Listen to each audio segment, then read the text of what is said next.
Nothing is more important to me than spending quality time on the table with not only practicing the game but having an understanding of how it is that your learning curve works.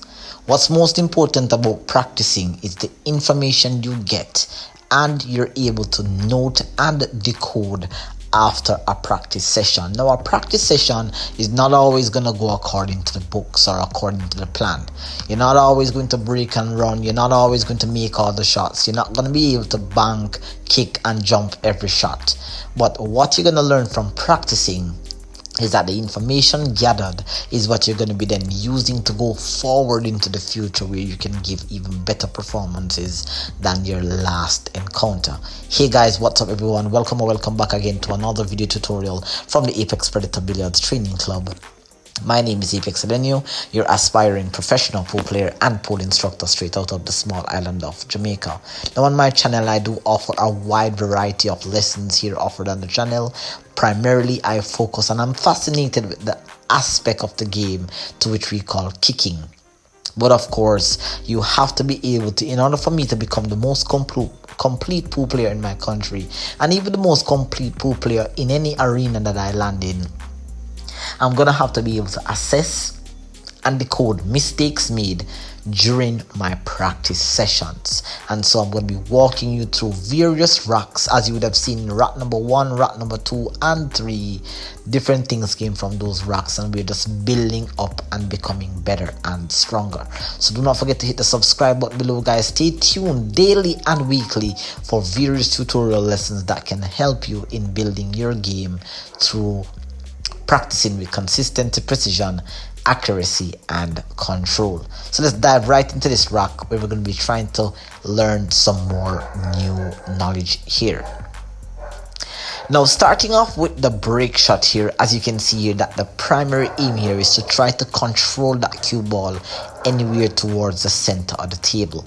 Now, of course, I'm going to be trying to get a ball down, obviously, and I'm going to be trying to, of course, get a look at the one ball. Now, I'm not playing on the championship table. I'm playing on a club table. I'm not using an expensive cue. I'm just using a normal break jump champion cue. So I'm not going to get the kind of results that the professionals are getting. But what's more important for me here is how I actually approach and think about the rack as I go through, because as you would have already seen, guys, that not every rack that you break will always be an open table for you to run. There's going to be some critical decisions that you're going to have to make throughout the rack as you learn.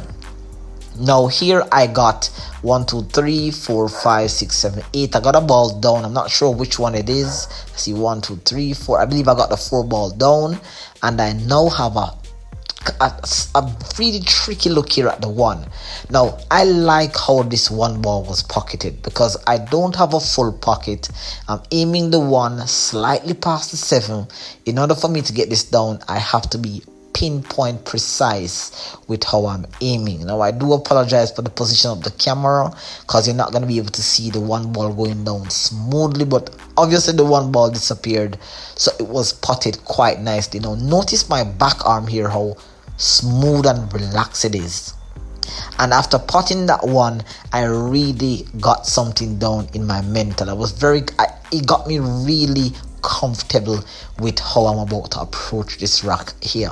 So I learned something there, that when you have these types of shot, most times when you miss them by overcutting or undercutting, it is sometimes where you might have, or the quality of your stroke is not good, or the speed at which you try to pot the shot, you try to hit the ball too hard, sometimes obviously don't give you the best result. But that was well pocketed there and landing dead perfect here on the 2.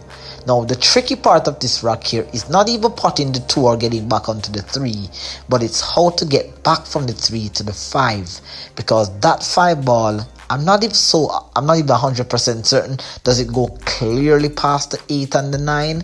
I'm not so certain. But what's going to be key here is that I'm going to have to pot the 2 and leave myself with an angle on the 3 to get back onto the 5 here. And that was nicely executed. Cue ball coming back nicely in a straight line, which is exactly where I want it to be. So So far, the rock started off pretty good here, landed perfectly on the 3. Now notice that I'm going around here and I'm looking at potential areas that if the cue ball was to land in that area, would I be able to get a look on the 5? Now you can see that I went around to where I want the cue ball to be. Now if I land short, I'm going to be in some sort of trouble here. Now here, you can see I'm just looking at the pot. I'm trying to visualize where the cue ball is going to come off the short reel. I'm going to be playing with tops. I perhaps maybe should have used a bit of top left, top right, pardon me. But I decided to just go smooth, just go into the short reel. I'm going to come back up towards the middle of the table. And here you can see, obviously, I landed a bit short. You're going to see a little bit of snap off the cue there. Very, very disturbed, very, very annoyed by that result. But like I said, guys, and I've been saying that and I will continue to say it, that many times, guys, you're not going to land perfectly. Different tables will offer you different sort of results. You're going to make bad calculations, such as instead of using right spin or left spin, you use tops when you're supposed to use tops, use left or right spin. It gives you an off decision. But what do you do when you land on a position that you were not planning for? You've got to find a way out, or you've got to think safety here. Now the 5 ball seems to pass, but here's the trick. How do I get back onto the 6? I can't stun draw and I can't roll, but I'm gonna try to go into the 6 and try to develop the 6 into a position, which basically there had my focus shifted from. I tried to shift my focus from just potting the 5 to potting the 5 and still getting position on the 6, because that's important in doing a run out. You can't just pot a shot and then just hope that you will land onto the next ball here.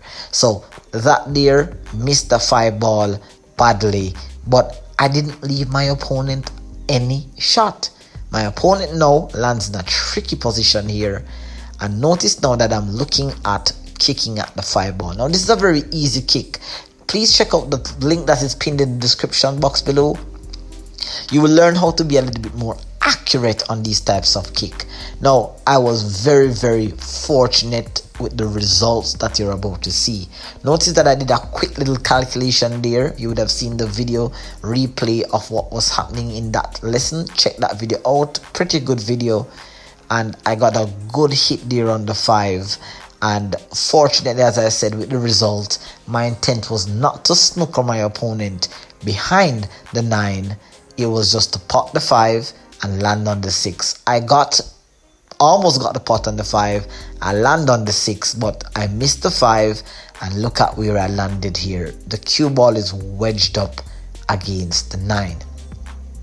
Now, here in this position now, I have a couple of options. I'm very close to the 9, so I have to be careful with my delivery of my stroke here. Now notice what I'm eyeing up here. I'm eyeing up potentially a 3-reel kick. Now I at the moment, as I'm voice overing this particular rock, I can safely tell you guys that I was a little bit over ambitious with this kick. If you want to learn how to be more accurate with this kick and when to execute these types of kick that I'm about to attempt, please check the link pinned in the description box below. You'll find a video to an older video that I made as it relates to 3-reel kicking when you're in positions like this. Now I didn't have to go 3-reel. I completely and utterly did not remember that there is a threshold to this kick. Once the cue ball, the object ball, pardon me, is in the middle of the table, you're really gonna have to apply a lot of side spin, and then the cue ball can get out of control. So this decision that I made to go 3-reel was very, very ambitious, and which, as I said, with an over ambitious ability that I may have, especially when it comes to kicking, I tend to be a little bit overly confident. I tend to always miss sometimes the important variables like the threshold for a kick. I could have gone 1 reel, but again, I'm always thinking and I'm always trying to think like the pros. I was trying to kick with a bit of separation. So look at how the calculation was a bit off. I doubted the angle of the kick and I went way long, missing that shot horribly. I thought that the better option here was to just to try to kick at the 5 ball one rail, gamble with it a little bit, hopefully get lucky, because getting back onto that 6 is still going to be tricky regardless of the position of that 5. But nevertheless, as I said, we learn from the mistakes, and now we're going to try to get and document these information so we know going forward it's going to be a lot better.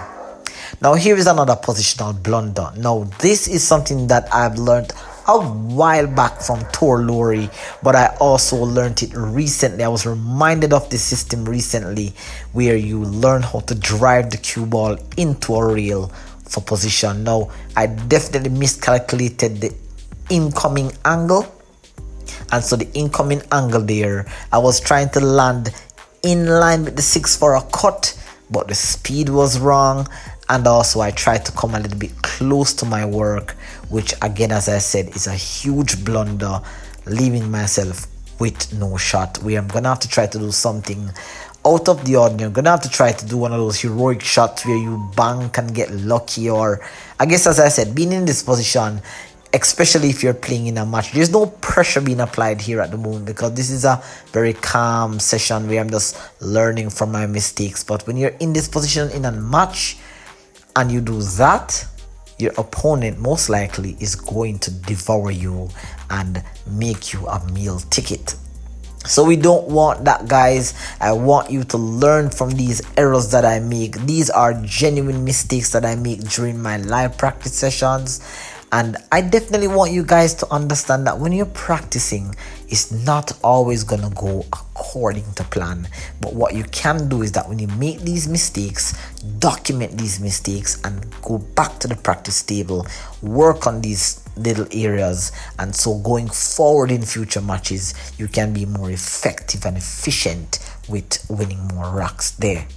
Nice pot there on the 6. Perfect position again, a nice smooth stroke there on that 6 ball, and landing perfectly here on the 7. Now again, here, just like rock number 2, where I tried to pot the last ball and tried to be a little bit ambitious with this shot, I end up horribly executing this shot. I was trying to go 3 rails, but I didn't put enough draw on the shot. It hit center and went wild into the pocket. So as I said, guys, I'm not going to say that these won't happen to me in an actual game. I'm not going to say that these won't happen to you in an actual game. But sometimes in practice, the best time to be ambitious is when you're in practice, so you know exactly what to do and what not to do in upcoming rocks in your practice session and in your matches. All right, so hopefully you guys learned something from this. Couple of mistakes, wasn't the perfect rock, but we did some things right and we did some things wrong, and the most important thing is that we learn from these mistakes. So I see you in the rock number 5. We're going to be diving into another 9-ball rock analysis, and until then, take care and keep on practicing with consistency, precision, accuracy, and